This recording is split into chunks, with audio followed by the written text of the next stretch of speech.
But when a black man keep a black man off of the shelf, he automatically keeping down his own self. Like you're telling yourself that yourself is good. Some even go as far as pulling down one another. Okay, this area is contestant number 3. This is Give Yourself a Chance. Winston Henry. It grieves me when a black sister or a brother ridiculously pulling down one another. The contents it may have the remarks we make, like if it's only Africans who does make mistakes. Some even go as far as to say that black people will never ever see the way. But when a black man keep a black man off of the shelf, he automatically keeping down his own self. Like you're telling yourself that yourself is good. Ask yourself if you're thinking the way you should. Read history of the bad days of slavery, where so much Africans was killed by Mussolini. Jack the Ripper and Hitler were not black men, but did they have one black man who was bad like them? So ridiculing yourself is just ignorance. Mr. Black Man, give your own self a chance. Give yourself a chance. Give yourself a chance. Because they go kick we out of the dance. Hey!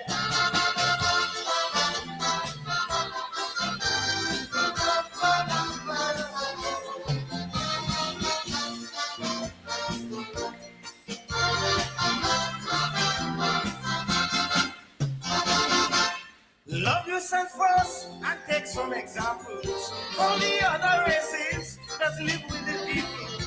They are united, they treat the women sacred. Any disrespect, they will be aggravated.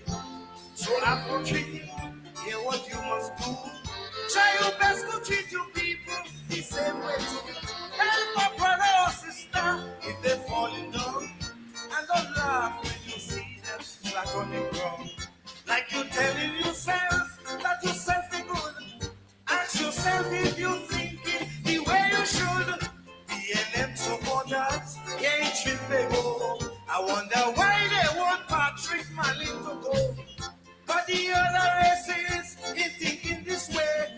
They wish Pande stay until resurrection day. So ridiculing yourself is just ignorance. Mr. Black Man, give your own self a chance. Give yourself a chance. Give yourself a chance.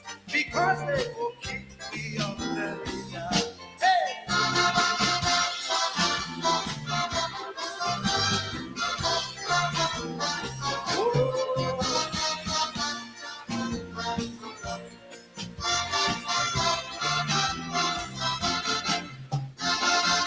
Those of you who have some form of education, impart your knowledge to help your brother man.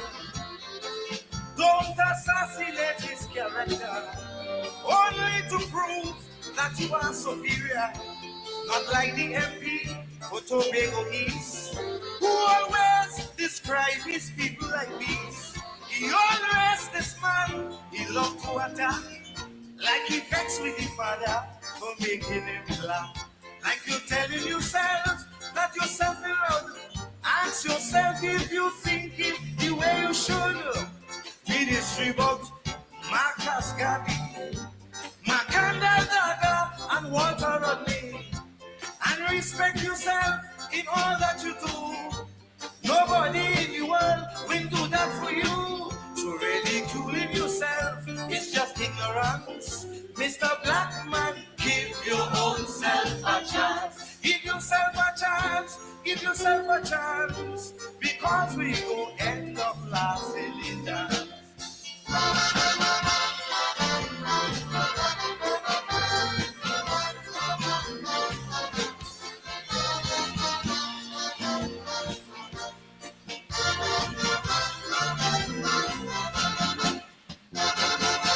Most people was enslaved through all history. Many face domination and treachery. It even happened here in the Caribbean. Caribs and Arawaks were enslaved to extinction. So we got to take example. If we want to progress as a people, Read history so we could unite and fuse and stop using slavery as an excuse. Stop telling yourself that yourself is good. Ask yourself if you're thinking the way you should. Just say women greeting in garbage. And the old black brothers, swines and savages. But why is he walking wrong, talking this rubbish?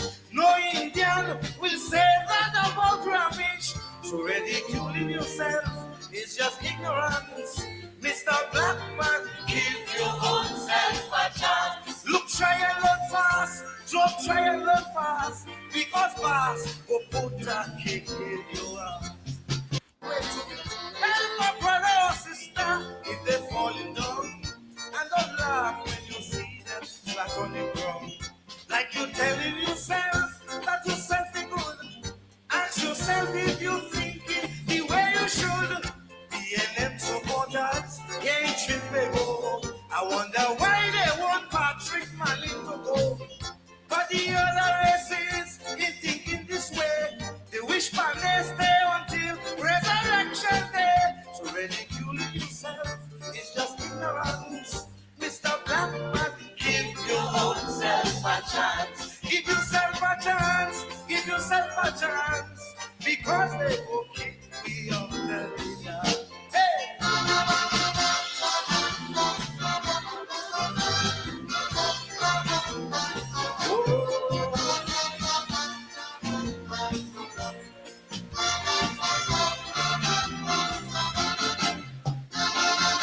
Those of you who have some form of education, impart your knowledge to help your brother man. Don't assassinate his character, only to prove that you are superior. Not like the MP for Tobago East, who always describe his people like these. He always this man, he loved to attack, like he vexed with the father for making him laugh. Like you're telling yourself that yourself alone. Ask yourself if you think it the way you should. Read history about Marcus Garvey, Macanda Daga, and Walter Rodney. And respect yourself in all that you do. Nobody in the world will do that for you. So ridiculing yourself is just ignorance. Mr. Blackman, give your own self a chance. Give yourself a chance. Give yourself a chance. Because we gon' end up lasting in that.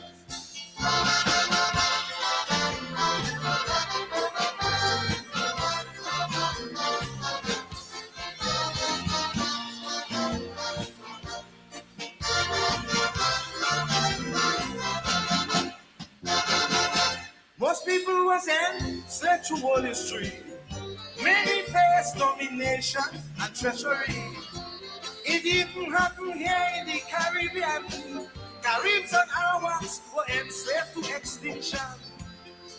So we got to take example. If we want to progress as a people, read history so we could unite and fuse and stop using slavery as an excuse. Stop telling yourself that yourself is good. Ask yourself if you're thinking the way you should. Just say women greeting in garbage.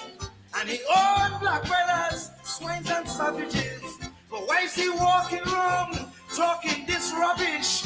No Indian will say that about rubbish. So ridiculing yourself is just ignorance.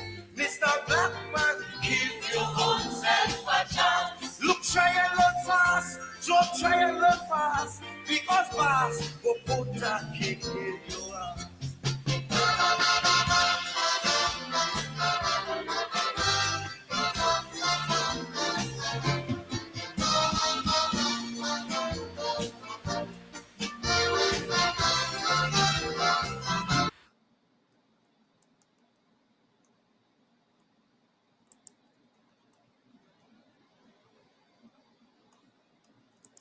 Rollins the Crow, and he's going to be just as powerful with "They Look for That," one of the tunes that has been turning on people in the tents and creating a bit of a controversy throughout the season.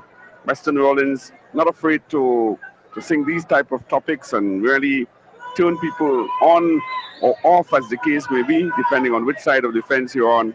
Coco, Weston Rollins singing in position number 11. They look for that.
November 7th, I see black man cry. No blood still running from black people's eye. But I remember when a song rise, African rise. And I beg black man, please open your eyes. While I was singing and busting me liver string, black man asking me where Atlantic plays. Then they put their 14th finger on the shelf. So today, black man, you must blame yourself. But when I sing, they never listen where Coco say. Black man's mentality gone Spectrum and PSA. Big lyrics I sing in, they wouldn't listen to me. Black man telling black man, oh black man, come out to party. I remember when I sing Sham, we don't want it. They say black brothers say Coco, you singing shit. So they say through my fault while you strike your heart. Black man, all you look for that. I wonder why black man always want that kickstart. Black man, all you look for that.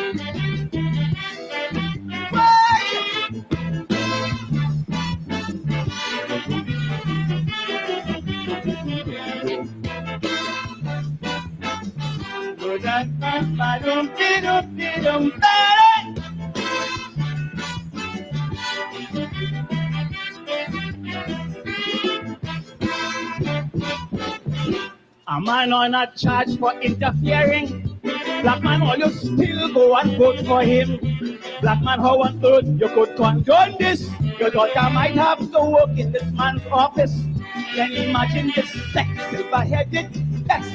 12 fingers under your daughter's dress. Me a saying that Patrick should have win, sir. But even Jim Baker would have been better. All the women who went begging the other day about this Mr. Way, all you have to say concerning this thing, all you're silent and talking peace. So the office girls must be at the mercy of this beast. He was charged, so whether if this false or true, I'm concerned because I have a daughter too. I'm talking from my heart, I'm telling you. Black man, all you look for that. Why on earth black man always want that kickstart? Black man, all you look for that.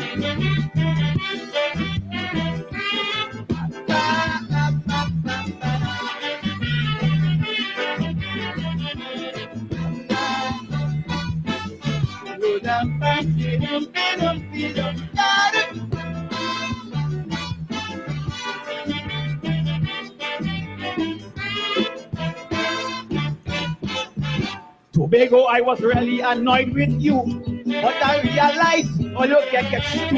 Who would have believed both of them with a side with Pandey and give away Tobago's best holiday? Them two go and sit down on the wrong table and then look for the best for the old Tobago people. But all you cannot quarrel, all you cannot fret. That's what you ask for, that's the way you get. We still love Nelson and Calypso Rose. The world know we honestly recognize those. Why talk a great footballer with Aston Villa? We always show love and respect to that fella. But all you smile when Robbie married to Pandey. I hope all you understand where Satmarat say. If he thought I marry a black man, he drop ship black. Tobago, all you look for that. Mighty Master Destin and Ricky Jystan. Tobago, all you look for that.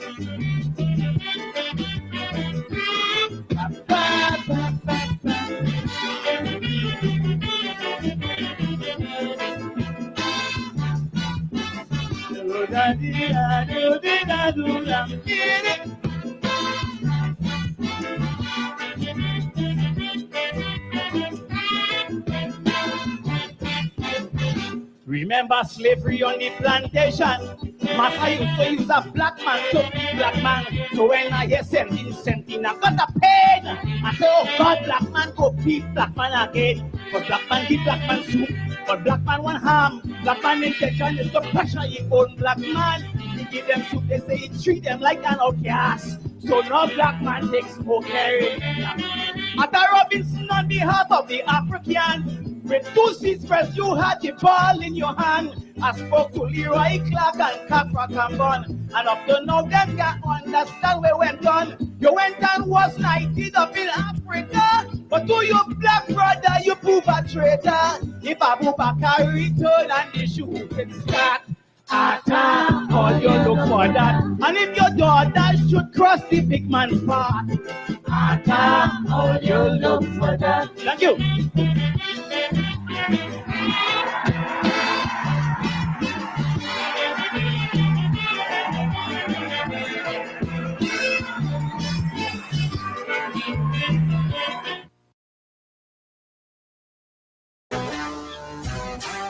All I'm saying, next time, bring the evidence. Black leaders, when they buy black in the WPA, the right that someone has, all of our rights exist in context. What's the context of a second medical opinion? Because you disrespected the process. No. Jesus, this is common sense, man.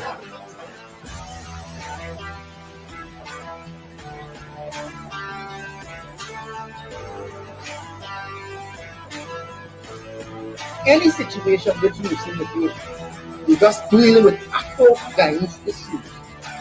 If one, you can't bring and pull the leaders of the African community together, you're failing. And if 2, you can't put forward a future, a blueprint, a plan for African Guyanese, you're failing as well.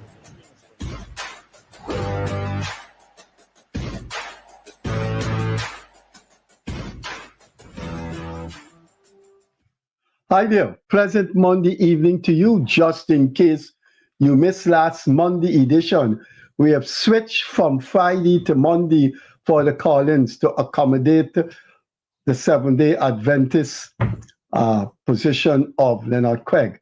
Seventh-day Adventist, in case you do not know, envelope that this country is African Guyanese versus an Indian government. Monday edition call-in. As you know, it was nomination day, and as you see from our description, we are talking about the abysmal, unadulterated, unmitigated, atrocious failure of the racism of David Hines. Now, for the past 5 years, since the PPP came into power in August, David Hines has been batting away poisonously, insanely about the government, and he has embedded that anti-government insanity in a racial envelope that this country is African Guyanese versus an Indian government. And every one of his sermons is to rally African Guyanese around African Guyanese, African leaders. He then takes a strange position, which of course is obnoxious, in which he said that as a policy, black people, right, black people should address each other, talk to each other. The narratives from black people must be about black people. Extraneous ethnic communities have no right to talk about African Guyanese, whether as a race, an African organization, or individually. When an African woman from this party, the WPA, said some damnifying racial, culturally insensitive things about the East Indian race, and PNC parliamentarian Geeta Chandan objected, he called her a slave catcher. When we raised that insult on this program, he defended it by saying, do not push your mouth in black people business.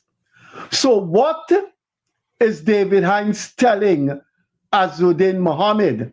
Because on nomination day, when we show you the videos, you will see Azzuddin Mohammed is asking African Guyanese to vote for him. And quite a number of African Guyanese had participated in the nomination march of Azzuddin Party to hand in his list at the Umanayana. Now, video evidence has taken the rule of law to a very impeccable level, and I stretch the word impeccable. No genius defense lawyer can get you off, no matter what, if the evidence is there that you committed the offense and it's in video form, that the light said red, and here was your car, PQQQ or what have you, driving through the red light. You cannot escape the hand of the law if you are with a piece of wood hitting and breaking the windscreen of a parked car.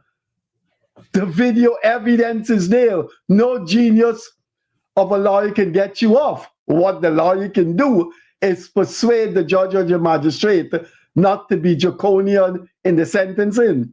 That is what is called the impeccability of video evidence. Go to any one of David Hines'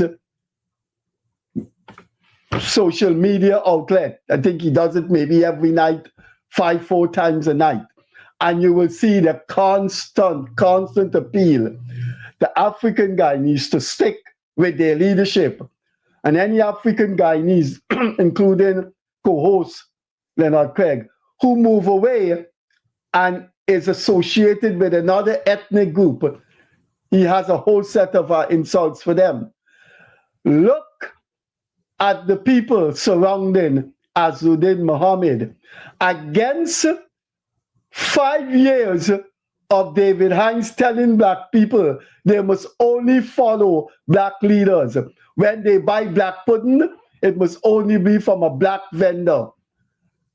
Operator, please show the 2 clips.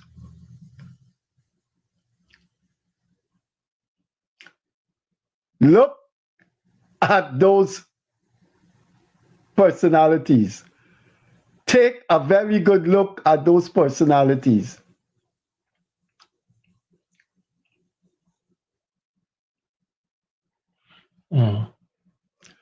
Right, that's the party headed by an Indian man with a Muslim name. Those people you saw there were 97% African Guyanese. What happened to David Hines' sermons the past 5 years? I will tell you what happened to David Hines' sermon. Those people that were there, those are mentally sane people that think logically. They made a choice that they want to go with Azzuddin Party. People are decent human beings. You have a small percent of people who rob and kill people and extremist racists. But people are rational beings who rationalize their own interests. Those African Guyanese that we just show you are not stupid, misplaced people. They are people who in their own mind rationalize their politics as it relates to them, look at the Guyana and say, I want to go with this party. I don't care if it's a Chinese man, an Indian man, a Palestinian man. That analysis I did of my interests leads me to that organization. So African Guyanese going to the nomination march of Azuddin Mohammed has nothing to do with them being black people, and they must march in a party that is led by black people. Humans do not think like that, except Wickford Burke, David Hines, Takuma Ogunse, and unfortunately, Abui Norton has bought in to that degenerate mis-philosophy. And as a leader. So that's why anybody now could come and say, oh, we're going to give you this and we're going to give a narrative of we're going to do this for you, we're going to do that for you. By selling this wild dream. They're selling this wild dream. However, what I want to point out clearly, and this is what the Win Party has demonstrated very clearly, it is demonstrated that the youth, especially the black youth, are in this sad state of delusion, thinking that they could have prosperity overnight. The reason why they have this delusional thinking is because their leaders have failed them. Their leaders not only have failed them, but they don't have anyone to look up to as a leader. So that's why anybody now could come and say, oh, we're going to give you this and we're going to give you that, promising them a pie in the sky, and they're going to jump onto that bandwagon, which is a very, very sad reality. And the next Fanali government, they need to understand that they have to reach out to the black youth. They have to have a more positive impact when it comes to the black youth, in empowering the black youth, and inspiring the black youth.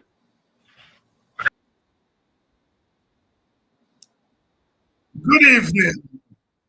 Good evening. Good evening, and welcome to Politics 101. Lots to unpack. Give yourself a chance, the mighty explainer. Give yourself a chance. And Krokro, hard-hitting, black man, all you look for that. And then we had that man, Freddie Kissoon, who on the same show last night, the callers pointed out that when it looked as though Indians were going to Mohammed, he said, anybody who votes for Mohammed, crazy, mad. And when it looked like Africans going for Mohammed, he said Africans are sane and sensible people. And then, well, even before that, he opened this program with me. He said, I'm a racist. He will have to explain that at another forum. He made a give him message. Here he said, no court. I ain't tell you I carry into court. But he will have to explain. He said, I'm a racist, and then went on to say that I'm rallying black people. So rallying black people make you a racist. He will have to tell the court that I'm telling black people to stick with themselves. You will have to tell the court that is racist. All right? Agati on 4. Agivini up to 5. If he stop at 4, I won't carry to court. If the 5th time he say I'm a racist, I'm carrying him to court. All right? But put that aside. I will deal with that in thing. It's ignorance. I'm going to carry him to court. And then, of course, we had the caller there, obviously, sounds like an Indian Guyanese, who says that, you know, black people are in a bad state. Anybody can go and throw something to them and promise them something, and they think, and he, you know. Good evening. Welcome to Politics 101. You know, for the last 5 years, as Freddie and them say, I've been trying to rally black people. I saw this coming. A lot of people called me and said, Dr. Hines, what is this? These young people on Win and Mohammed and so on. I am not surprised. I saw that black people are in bad shape. And that is why I decided that I was going to spend this period of my activism addressing that. I started this program and used this forum to address that. Because what people are now seeing, as the man said, you know, anybody can sell pipe dream to black people. It's not new. It's not new. It's not new. And I saw that coming. And I decided that I am going to dedicate the activism. It got people like Freddie Kissoon angry. It got the PPP angry because they knew what I was doing. They knew what they planned to do. They made the black community a study because they impoverished black people for 30-odd years. And they knew that once you impoverish people, that you can go and dangle things to them, and some of them are going to bite. And so when I start to give black people consciousness, start to give black people culture, start to give black people confidence, and to believe that there's somebody, they saw me as number one enemy. And they said that I'm a racist. I heard it there. I know what racism is, and I know what racist is. But I peeped their card, and they peeped me card. Unfortunately, not many people on our side of the fence saw what was coming, or even if they saw what was coming, they didn't have the courage to do something about it. You see, you heard the names: Freddie Call, David Hines, Rickford Burke, Takumo Gunsi. We are the people who have the courage to recognize black people will be bought again, will be fair game to be bought again, and decide to fight back for it on it long before election. And so they are in glee to see young black people running behind Mohammed, because it does their job. Black people going to vote for Mohammed. Mohammed is not going to win the election. It's vote coming from our side, and they are going to win the election. And so they still see me as enemy number one. Somebody stopped me today and said, Dr. Hines, if you and others had not been for the last 5 years hammering home to black people, love yourself. Love yourself. Don't allow yourself to be bought. We don't know what would have happened today.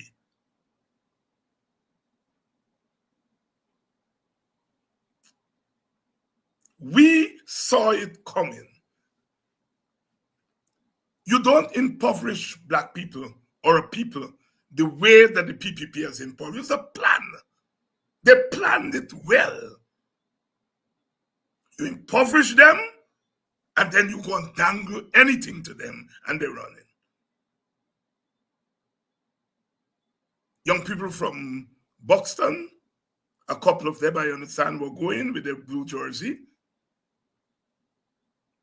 And I heard other people from the village stop them and ask them, where they're going with the blue jersey.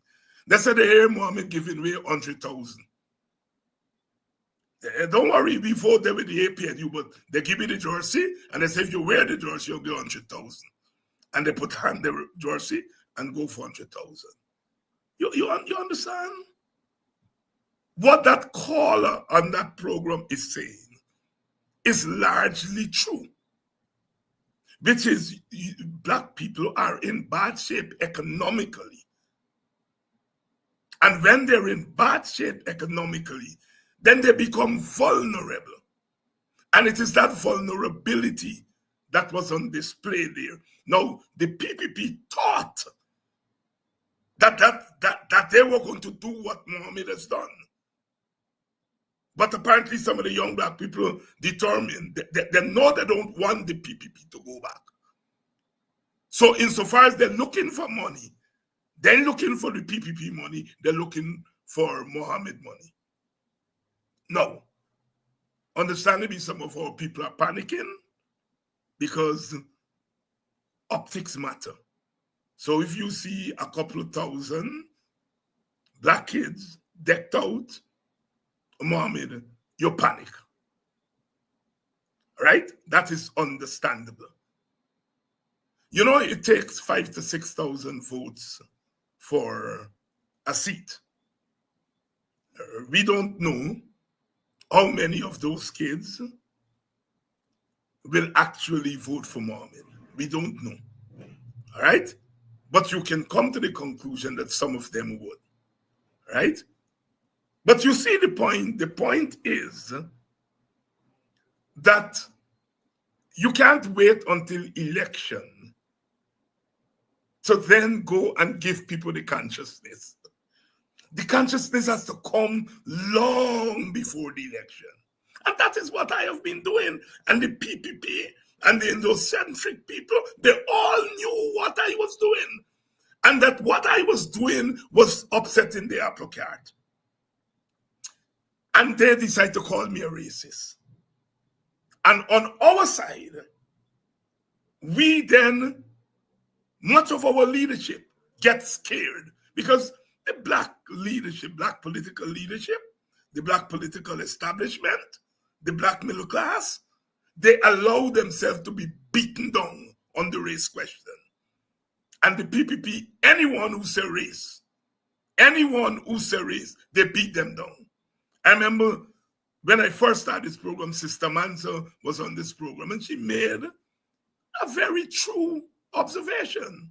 She says what the PPP does is that it carries a certain propaganda to its supporters in order to keep them loyal to the PPP. And they swing it around and said that she said that Indian people don't think. And they went after her with a vengeance. That's the last time a man to say anything on race. Done. They finished with her. They couldn't stop me. And that's the difference. They couldn't stop Ogunse. They couldn't stop Rickford Bork. That's the difference. So they silenced the black leadership. And today, we see what happened. Rhonda was on a program, a platform, I think WP had a meeting in Boston, and she said something which was true. She said a lot of the people who came as indentured laborers came from the poorer sections of the inner city and so on. And they went after her, including some Indians on our side. I said nothing. Freddie gonna get beat on the mouth because I said nothing on that issue. Until Ravidev, months later, confirmed that the early waves of indentured laborers from India came from the slums. Rhonda was correct. But some of our Indian brothers and sisters on our side didn't know their history properly, and they put out a statement on Rhonda. I didn't say anything. I went after Gita not for that. I went after Gita. Gita put out a statement when Brother Ogunse was charged. And she condemned Brother Ogunse. And I said, you are turning this brother over to the PPP. And you're a slave catcher. Freddie can get beat on the mouth because he doesn't, although I sent him the evidence, he has a lot to answer to me, but that will thing. The point I'm making here tonight is that I had planned, it's election time, I do my preparatory work for 5 years, I try to give the consciousness, try to rally our people, and to recognize we live in a society in which votes are determined by race. And if one side is sticking together for your own survival, the other side has to stick together. I cut my teeth on a politics in the WPA, which said we must come together. And WPA tried to bring us together. When 1992 came, people went back and voted for their own camps. And so in a situation of racial competition, you cannot be giving away your assets while other people holding on to their assets. It's madness, right? And so we have been trying for the last 5 years to give our people conscience. I think we have come a long way. I think we have done a good job. I think we have done a good job. The young people that are on the Mohammed bandwagon, obviously, we did not get to them. Obviously, we didn't get to them. I think we got to a lot of young people. A lot of young people stop me, wherever I go, and are thanking me for what I have tried to do for the last 5 years. Obviously, the young people. You see, what the PPP has done, quite apart from starving Black people and impoverishing them, it has introduced this concept of individualism and materialism. And it has targeted the poor Blacks, the inner city Blacks, Linden, Georgetown, some of our villages. So this mixture of individualism and materialism, along with starving them of jobs, of wealth, of money. When you put those things together, that's what you're seeing there with Mohammed. And I don't think the Black leaders have failed them. The Black leaders are too timid. You see, when you are trying to rally your people, you have to expect that those who benefit from your people being lost will come after you. Marcus Messiah Garvey, the greatest Black leader of the 20th century, recognized that early. He left Jamaica. He went around Latin America. He saw what Black people were going through there. He went back to Jamaica. He wasn't getting things. He came to America to meet Booker T. Washington. When he got there, Booker T. Washington had died. He stayed. And he organized Black people in America around some simple concept. Black self-love. Love yourself. Self-love. Self-reliance. Rely on your own resources. He started Black businesses, Black laundromat, Black this, Black that, a Black church, Black theater, Black self-reliance, Black self-love.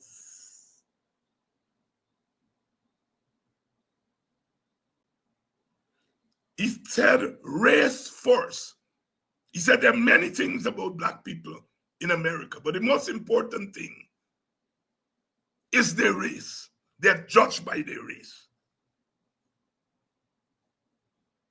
Earlier in the century, about 10 years before, W.E.B. Du Bois said the 20th century would be the century of the color line.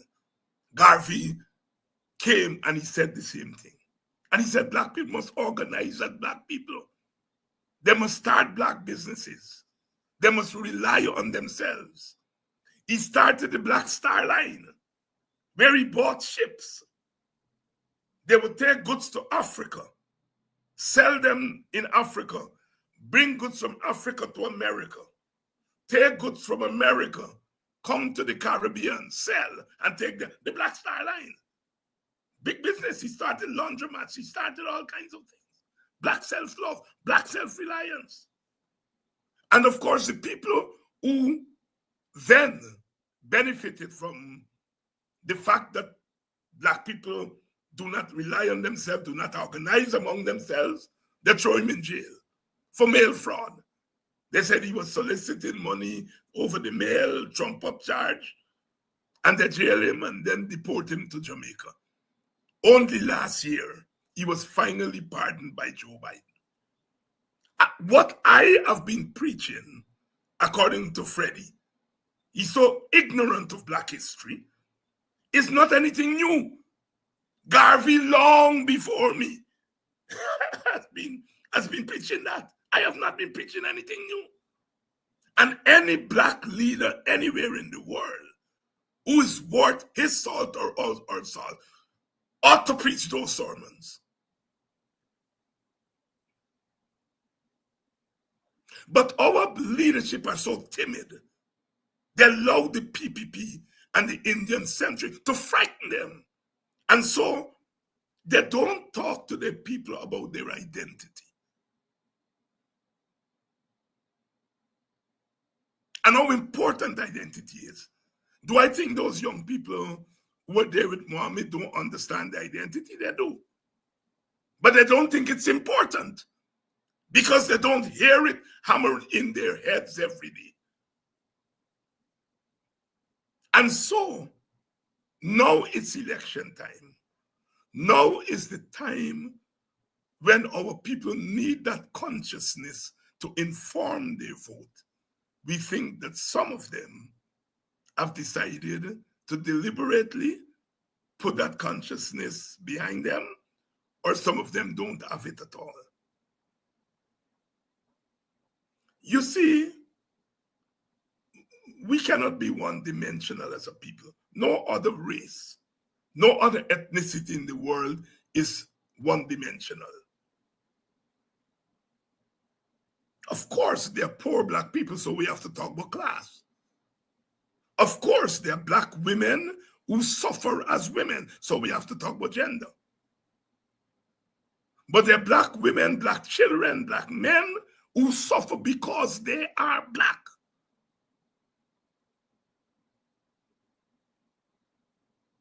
Adriana was murdered, not because she was a child. She was murdered because she's a black child. Because it's easy to murder black children and get away with it. Because when you murder black children, you go to the parents and you give them a little money and quiet the story. Everybody knows that.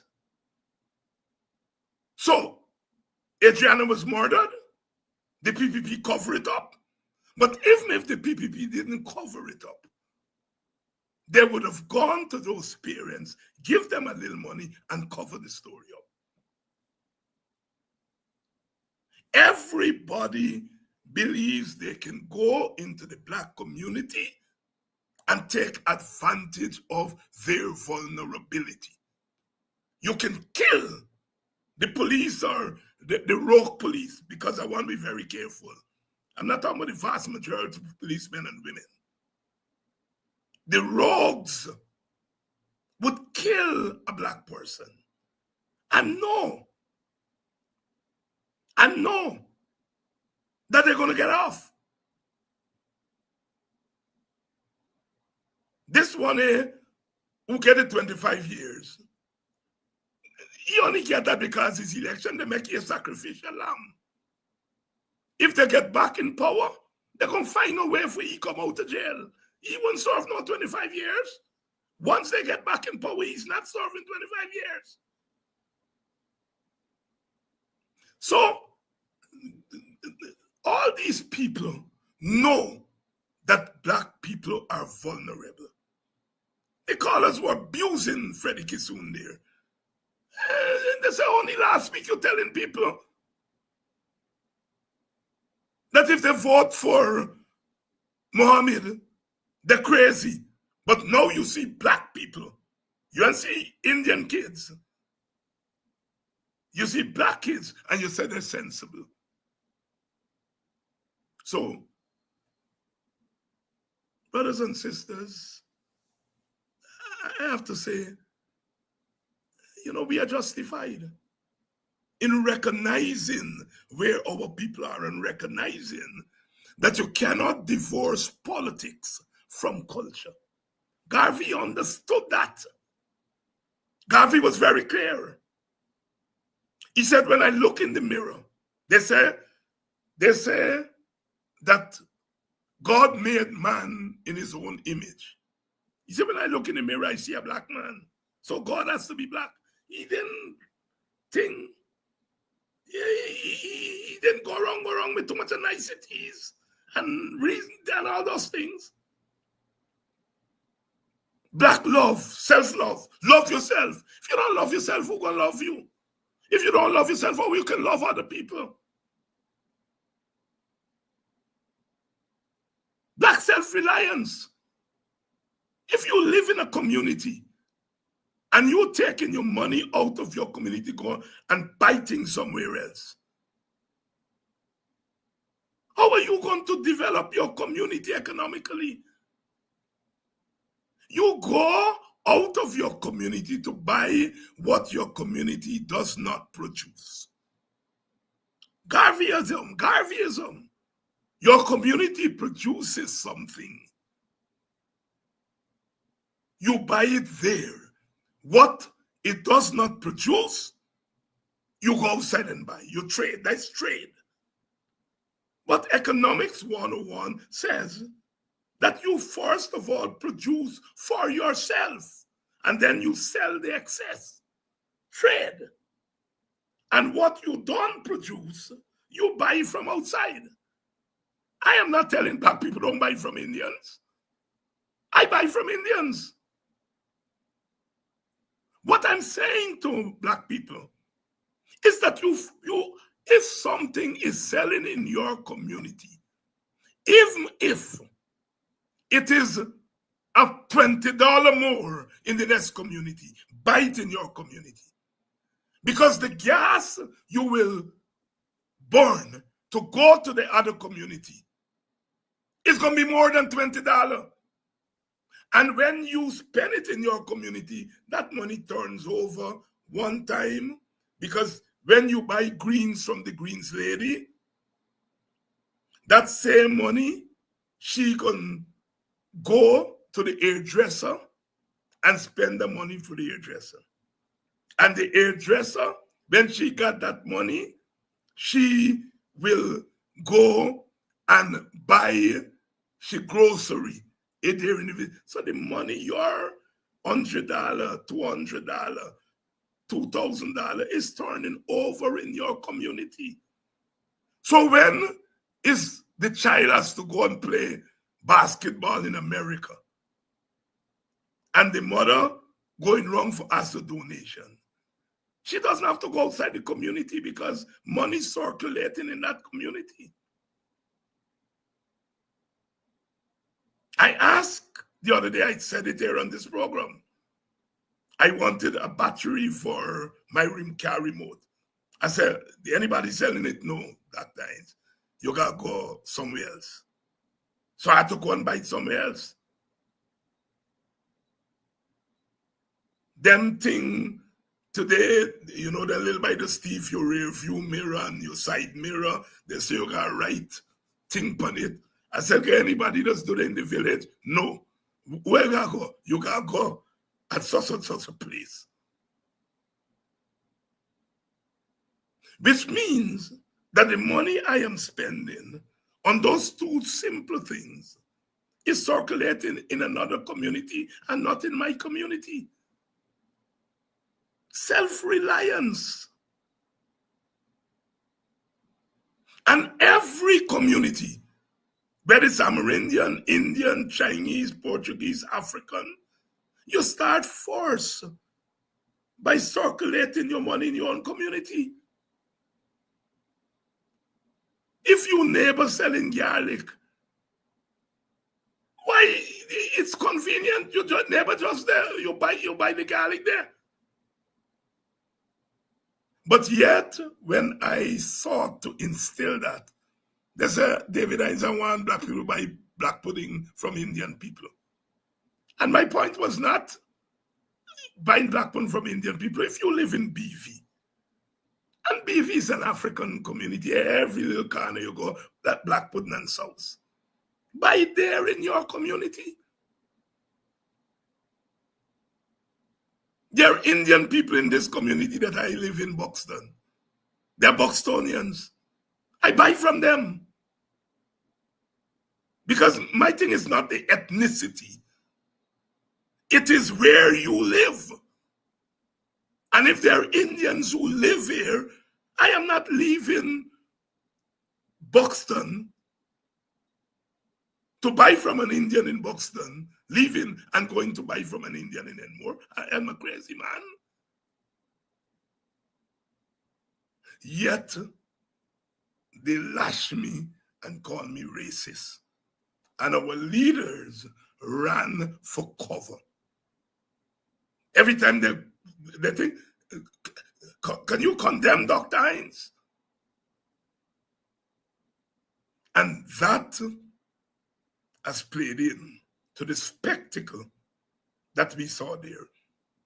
The other thing is this. When young kids look up and they see we leaders fighting, we condemning we leader, in a this, in a electable, in a this, in a that. And then they're fighting. I want 45, I want 55.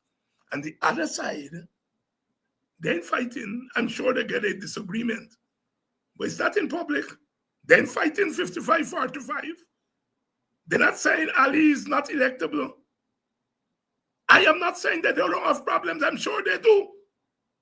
But when our fragile kids, these are young kids who don't have too much consciousness, when they look up and they see that, some of them tell me, they said that times the APN is too much corruption. Corruption. They meaning the thief in corruption. The corruption where our leaders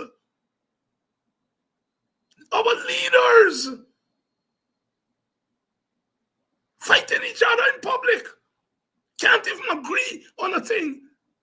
You got 7 parties. Well, don't worry, Horizon. So it's really 6 parties. 4 of them is African. 4 of them is African. African base. No matter what I tell you. 4 of them is African base. APNU, AFC, Forward Guyana, and Assembly. 4 black party. And you got 2 Indian-led party.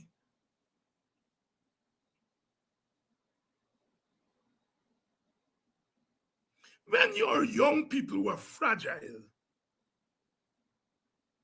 when they see that, they think you're upon stupidness. And I think I said it here on one of my program. APNU leaders on stupidness. If you are thinking about your base and that your base is fragile, there's certain example you want to set to them. A certain example. So the combination of the lack of cultural consciousness compiled with the lack of political consciousness combined with the fighting up. Are you surprised that some of our young people bust we have?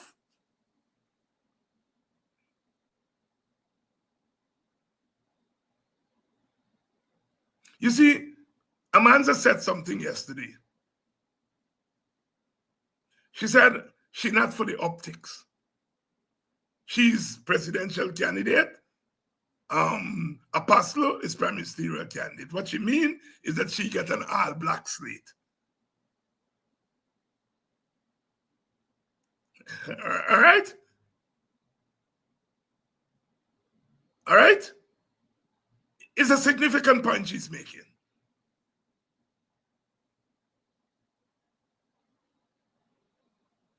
My point is that when we divide up ourselves like that, in a situation where your opponents, because in ethnic societies, these groups measure themselves against each other. That fool, Freddie Kissoon, saying that I says black versus Indian. Black versus Indian been before me born. It is the reality. I didn't have to ordain that our struggling Guyana is Africans versus Indian. That's a reality. But they want that the Indian community must stick to the PPP, but the African community must be open for everybody to come and pick off a piece.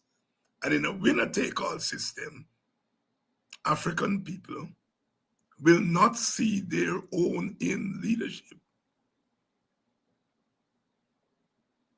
Reality straight. No, I don't know much about Muhammad.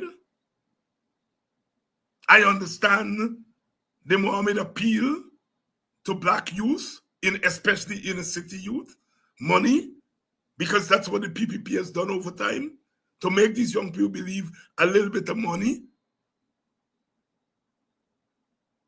I drove down somewhere, wave out to them, doctor, and buy a case of beer. I say, it's a case of beer. You all want, ask me for something more than that, no man. Ask me for $1 million per household. Ask me for that. Ask me for buy a case of beer.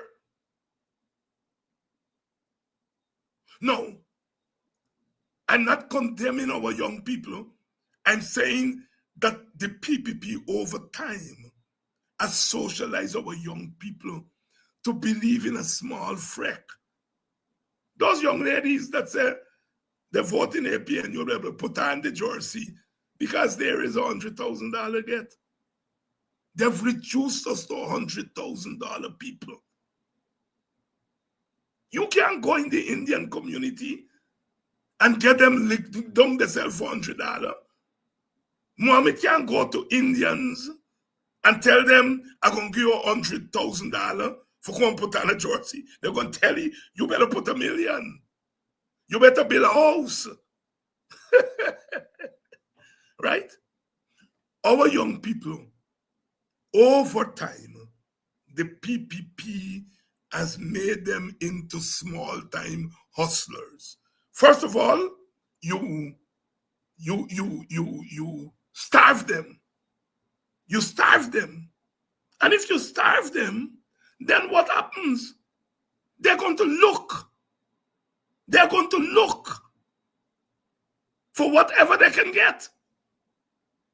And so I am not into the business of condemning those young people. I'm not condemning them. I think that they are being mistaken, but I understand over time.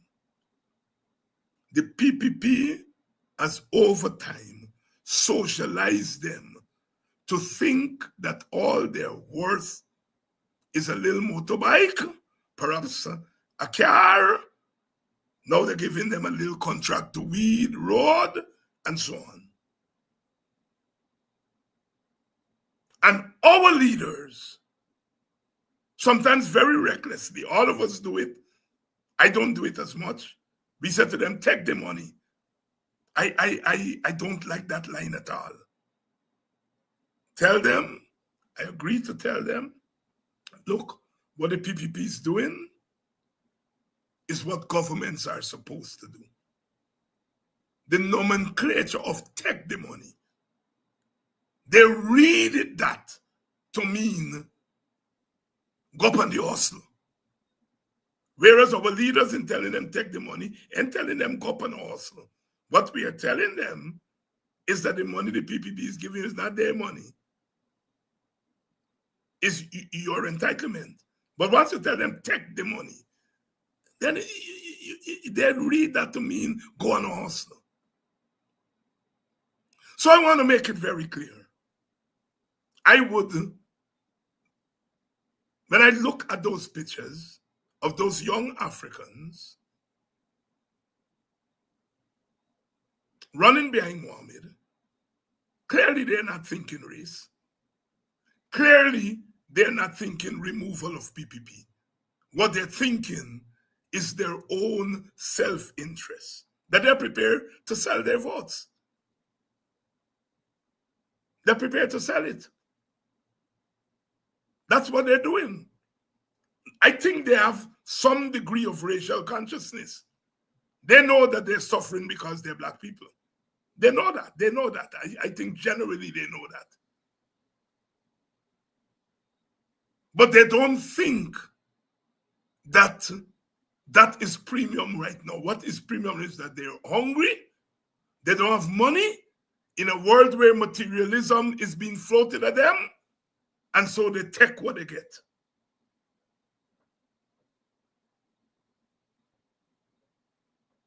So I am not panicking tonight. I'm not panicking, and I want to say to our people, do not panic. We go through these times every now and again. We do. And we have to recognize when we don't do a certain kind of work. Black leaders have to toughen up. They have to toughen up. Do not allow the PPP to define you. You define yourselves. You talk to your people. Talk to them as poor people, as I do. Talk to them as black people, as I do. Talk to them as women, as I do. You're going to be beaten for talking to them as black people. But you have to be brave enough to take the licks.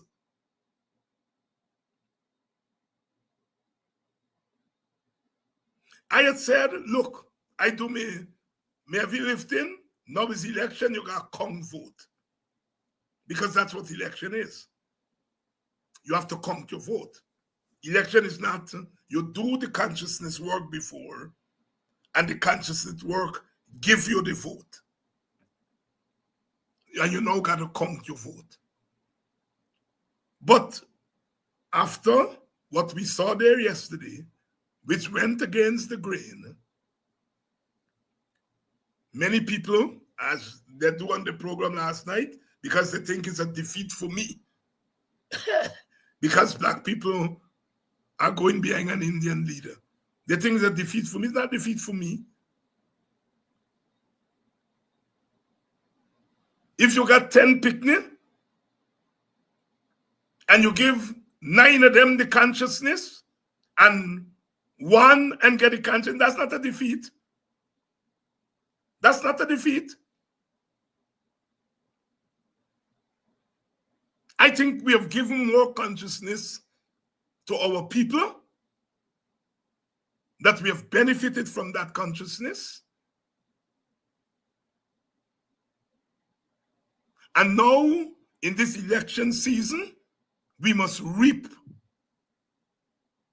the benefits from that consciousness.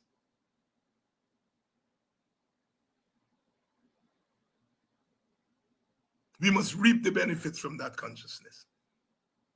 I want to address something because I want to be open.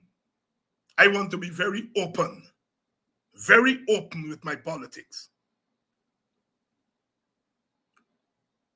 A lot of people have drawn to my attention that at the launch, I spoke very early that I wasn't treated, in their view, that I wasn't treated as a senior speaker. That's people's view, right? I want to say to those people that I was given a particular role on that platform and I accepted that role. But I also understand people's perception, right? Many people feel that because of my position in defense of Black people, they want to not get me in the central part of the platform. I want to say that that is not true. I understand the perception, but it's not true. I was given a role on that platform and I accept the role, right? There's a top team, the top team. You have an African in Mr. Norton. You have an Amerindian and a woman in Sister Joretta. You have an Indian in Brother Ganesh. All right? If I were part of the top team, you're going to be 2 African. And them things don't bother me. I do not come from that culture. I know my role. But I don't want those people who have, and quite a lot of people have drawn that to my attention. I don't want you all to believe that I'm slighting you all. And so I promise to address it publicly. All right? We have to have balance at the top. I don't have a problem with people of the 3 main ethnicities. They're at the top. 1 Indian, 1 Amerindian, 1 African. I'm happy with that. I'm happy with that. All right? So, but I'm glad. I'm glad that people are sensitive to those things. After all, like I said, for the last 5 years, we have sought to socialize our people to be sensitive. And some people feel that I'm being sidelined on the platform. As I said, that is not my understanding. I had a particular role to play on the platform, and I played that role. I understand people don't see that way because you're on the outside. But I want to make it very clear that from the inside, there is no sidelining of me from the platform. All right? But I recognize that our people are vigilant. Yesterday, at the launch, I wasn't part of the team that went in because I got there late. All right? So I just want to allay those fears that I'm being deliberately sidelined. All right? As of now, I can speak as of now. I am not being deliberately sidelined. At least that has not been apparent to me. But I understand the vision. I am very happy to play a supporting role. As I said on the platform at the launch, that I am very happy to serve under the leadership of the 3-person team at the top, right? I don't have those issues. My objective is the removal of the PPP. And even if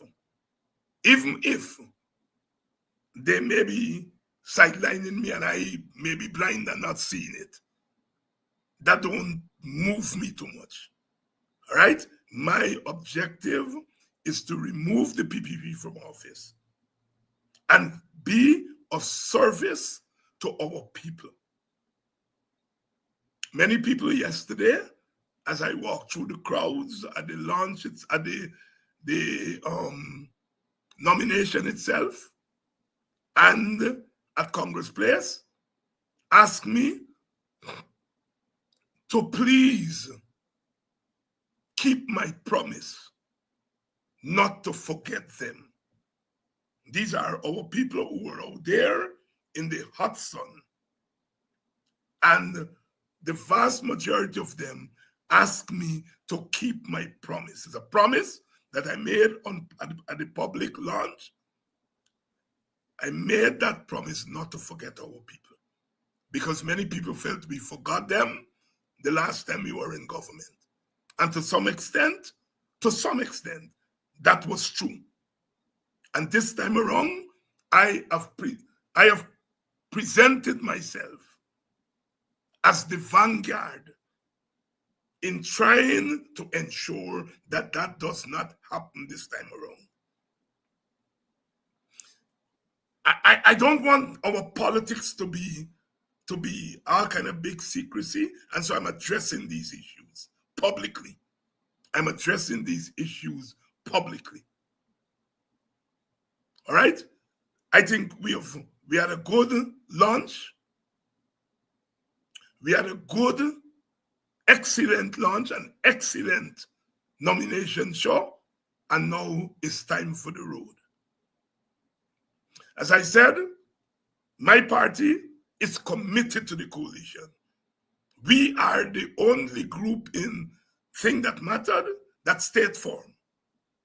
We never consider jumping ship. We never went public with our demands, when not demands, our requests to the coalition of what role we will play. We defended Aubrey Norton when everybody was cutting his throat, because our objective is to hold our people together to achieve our objective. The objective is bigger than the party and bigger than the individual. All right? And that remains our position. That remains our position. If the top leadership want to cut the WPA, it's on them. It's on them, not on us. Right? I want to make that position extremely clear. As I said, the WPA, we wrote a manifesto. That manifesto is being considered by a joint group of WPA Manifesto Policy Committee and the APNU. They're pulling the two together.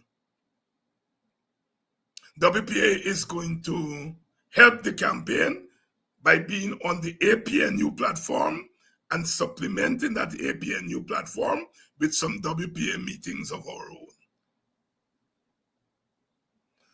This platform, Cons TV, is going to be made available to APNU candidates to come on. We have contributed and are contributing to the campaign. And that is why we ask you to please contribute to our campaign fund. We don't have any big donors. We don't have anybody giving us $1 million, $5 million, $50 million. We're asking for small donations, and we have gotten some already. We have gotten, I don't have the list there of people to thank. As you know, I usually thank people by their first name, but the donations have been coming in, small donations. We're asking all of you to please donate to our campaign, all right? Because to do the work that we intend to do, it costs. So please donate. The information is at the bottom there of the screen. So please donate. Please donate to our campaign. Don't panic. Don't panic. Don't panic. Our young people have a right to exercise their franchise if they so choose. It is unfortunate that our young people can be lured so easily by money. It's unfortunate. It's unfortunate. But that calls for work to be done. That calls for work to be done, right? And that work can be done in a campaign. Yes, again, let me repeat.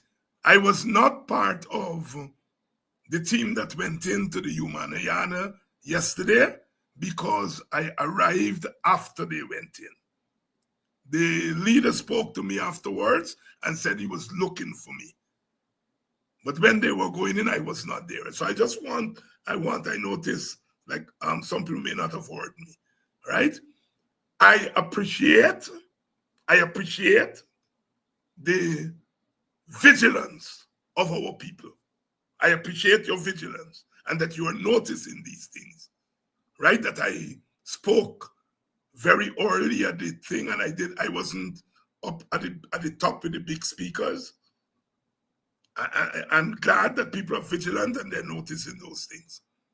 But that was the role that was assigned to me, and I accepted that assignment, right? So I don't see any sidelining of me. I want to make that very clear, but I appreciate our supporters recognizing the optics of it and drawing it to my attention, all right? And so I just want to clarify that.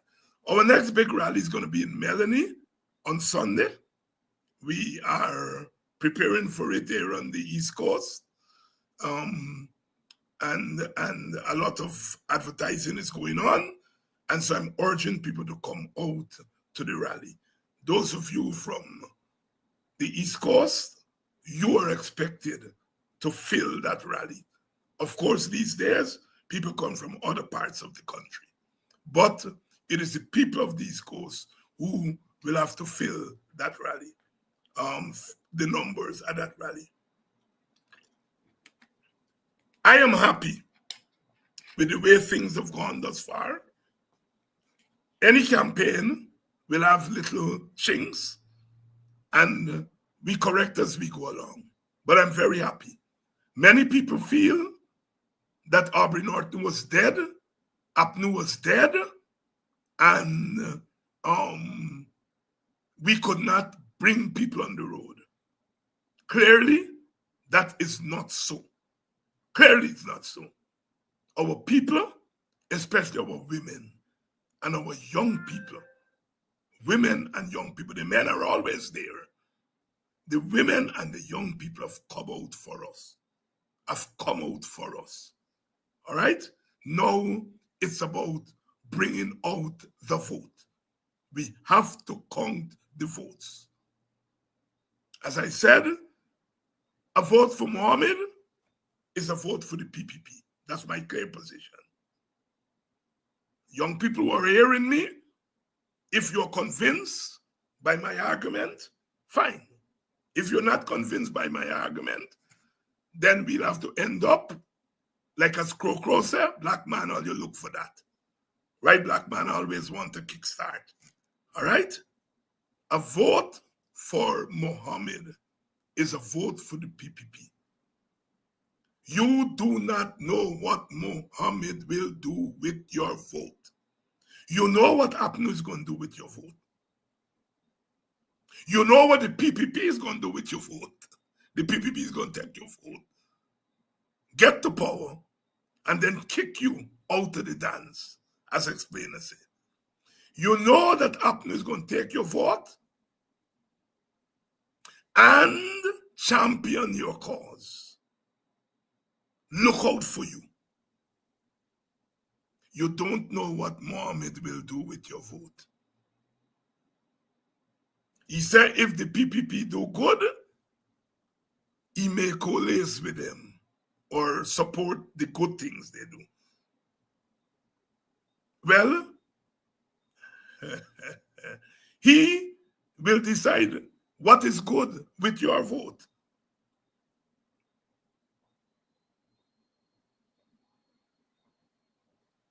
A vote for Mohammed, from where I sit, is a vote for the PPP. Those of you who are talking to the young people, hammer that in their heads. If young people are hearing this program, think seriously of what I am saying. And don't be sorry the next day. Do not be sorry. Don't say Dr. Hines didn't tell you. Your vote is the most precious thing other than your family. Your picnic, your mama, your daddy, etc. After them is your vote. Because the vote determines who governs. And who governs determines who gets what, when, where, and how. The vote is individual, but the vote is also collective. Because your individual vote could have consequences for the collective. So your vote is individual, but also collective.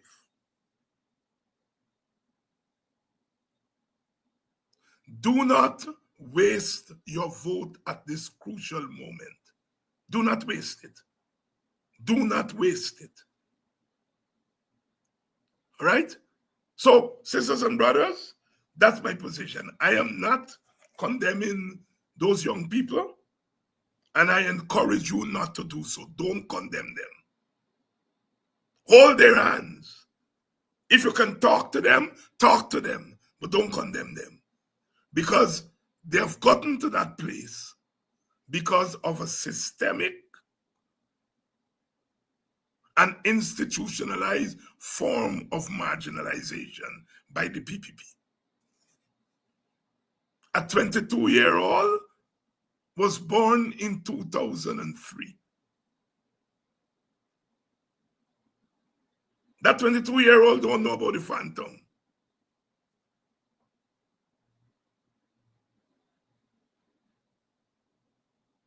That 22-year-old don't know about the phantom. That 22-year-old may have a sense of their suffering in ethnic terms. May, but most likely do not. Because none of the political parties has spent the time to do that kind of consciousness work with them. I have tried. The WPA has tried. We have gotten all kind of criticism that we're a one people party and all those nonsense, you know? But those young people have not been helped in preparation for this. You see, 5 years ago, if somebody had said Mohammed would have emerged, we would have told them the lie. But you don't wait until the thing happens. You work and prepare your people so that when the thing happens, they have the necessary consciousness to push back against it. I would not be so outrageous to say to black people, you can't support an Indian leader. After Walter Rodney died, Brother UC was for a brief moment the WPA standard bearer. In 1985, he was our presidential candidate. After then, our primary leader was Rupert Rupnarine, Indian. I vote fee. So this foolishness that I am telling people don't vote for an Indian is craziness. Craziness. Rupert Rupnarine was my leader until he got ill. I vote fee. I accept he as my leader. I follow he as my leader. I can't be following an Indian leader and tell people they can't follow an Indian leader. I just want to make it very clear, the simplistic nonsense. But the opposition got to do, the PPP and them got to do their work. I understand that.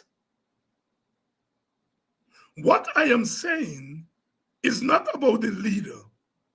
I'm saying at the end of the day, the election would either be won by the PPP or APNU.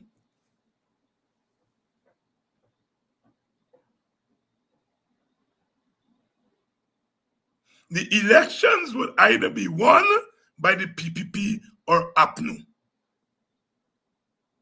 APNU. And if the supporters, the traditional base, I'm quoting Jack Dio, at his press conference, he said, our traditional base, Indian Guyanese, he said it.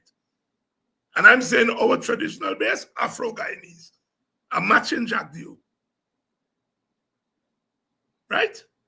If, and Jack Dio make it very clear, he said, our traditional base not going nowhere.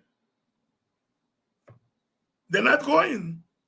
If there's a 95% of Mohammed crowd there yesterday was black people. And let me say all the rest were Indians, is 5% Indians. We don't know whether Indians will vote for Mohammed. They have not demonstrated that. All right? It takes about 5,000, 6,000 votes to get a seat. And we don't know if Mohammed gets 5,000 or 6,000 Indian, then show the face. And so our young people who are rooting for Mohammed, the question to them is, are they trying to get rid of the PPP? And if you're trying to get rid of the PPP, Mohammed is not your man. Not your man. Pure and simple. If your objective is something else, maybe he's your man. But if your objective is to get rid of the PPP and have a government that is responsible, that is going to look after your interests, Mohammed is not your man. It's unfortunate some of our people think that if you show up with Mohammed thing, you're going to get money, and if Mohammed gets into government, he's going to share money left, right, and center. When Mohammed gets into government, this government money, he can be handling, not your own money. And like all governments, he ain't going to throw it and hear you. He will not throw it and give you. So we have to talk our young people through these things. All right? Don't all on them. Don't please. Don't all on them. Work with them because they're where they are, largely because the PPP systematically for 32 years pushed them there. And partly because our leaders do not recognize that you have to nurse and nurture your base. Which means you can't always avoid race. I'm not saying that you must talk race all the time, because you have other problems other than racial problems. You have gender problems, you have class problems, you have country versus tongue problems. But Orrin Boston was shot not because he was a man, he was shot because he was African. Adriana was murdered not because she's a child, but because she's a black child. And it's easy to kill a black child and get away with it, as the killer of Adriana is running loose. I guarantee you, if that were an Indian child, this government, the PPP government, would have ensured that the killer is behind bars. But if it's an Amerindian child, if it's a black child, the PPP does not feel it's their responsibility. And our leaders have to call a spade a spade. Quinton Bacchus would not, he was not murdered just because he was a little boy. He was an African boy, African young man. I am glad that Indian women, when their sons are on the road, they don't have to worry that somebody will call them or knock on the door and say the police kill your boy. I am glad about that. But when African mothers are home and the little boy dried up on the road, they live with that constant fear that somebody will call, somebody will knock on it and say, your son gets shot. That's a reality. Amerindians suffer probably the most economically in this country. They're the poorest. But Amerindian mothers don't have to worry about that part. They don't have to worry that their child will be killed willy-nilly by rogue policemen. That is the reality. And if I can say it, other black leaders, get off your rear and say it and stop it.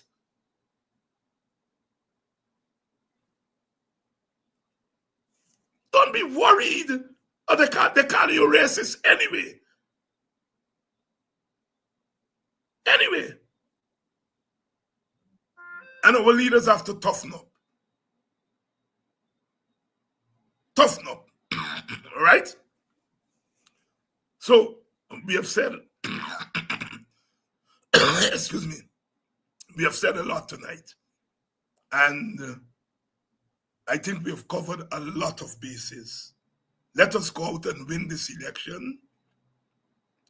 Let us recognize that we cannot panic. We have to believe, as I believe, that we can win this election. I think the numbers, we'll have to count the numbers. And don't forget, the elections are still not, there's no guarantee that the elections are free and fair. So we are fighting for votes, and we are fighting against GCOM, which is prepared not to guarantee free and fair elections. So we need everybody. We all have to make the sacrifice. We all have to make the sacrifice. This thing that we can't fare, we 30-day worker, 20-day worker, 10-day worker, all this nonsense. Some of us, I understand, are fearful, but some of us have to come out and stop being fearful. Fear in this situation is a sin.